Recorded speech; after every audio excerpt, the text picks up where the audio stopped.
For many, 100 years ago seems like the distant past. But one veteran has lived through all of it and more. Don Halverson, a World War II veteran and Red Bull soldier, celebrated his 103rd birthday alongside the current members of the Red Bulls.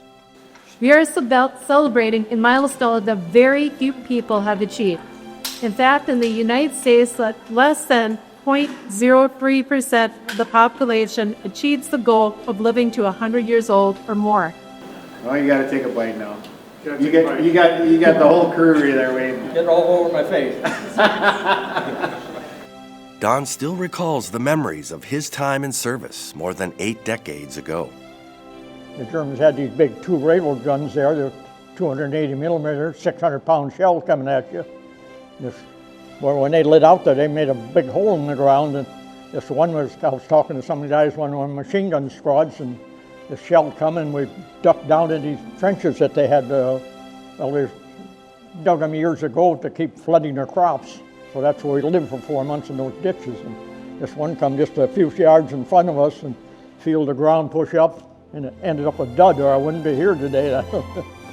Brigadier General Joseph Sharkey is the current commanding officer for the Red Bulls, and he enjoys learning from Don's experiences. For the younger soldiers, many of them haven't seen service overseas, and to hear stories from Don, what they had to endure during World War II, specifically in Italy.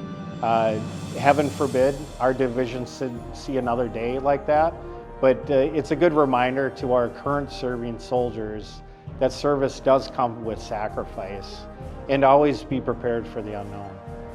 Don's bravery all those years ago embodies the hard but necessary resolve that being a service member requires.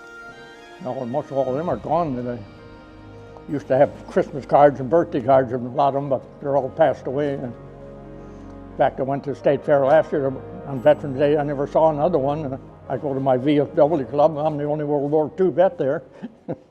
Just hearing his story today where he turned down a battlefield commission, and that means to take off the rank of an enlisted soldier to become a commissioned officer. The fact that he turned that down so he could remain with his soldiers as a non-commissioned officer and continue on to fight until the surrender of Germany, that's a story that many of them off camera just mention, because that's how they feel about the soldiers in their formation. Even at 103, Don is as lively as ever, continuing to be an active participant at his local VFW and partaking in fun activities with the current Red Bulls. It's always good. I always like everything with the Red Bulls. Used to go to State Fair all the time on Veterans Day and had a good band and good performance. Whenever I go, Laurie over there gets me all the stuff. He was in fighting shape during World War II, and clearly Don's in fighting shape today. So, it is a blessing. I don't think there's many divisions, whether in the active component or in the National Guard, that have living veterans from World War II that are available to tell their stories to the current generation. Do you have any new reflections since turning 100, now that you're 103? Have you learned anything in the last few years? No, just enjoy. I just enjoy each day. No guarantee on tomorrow.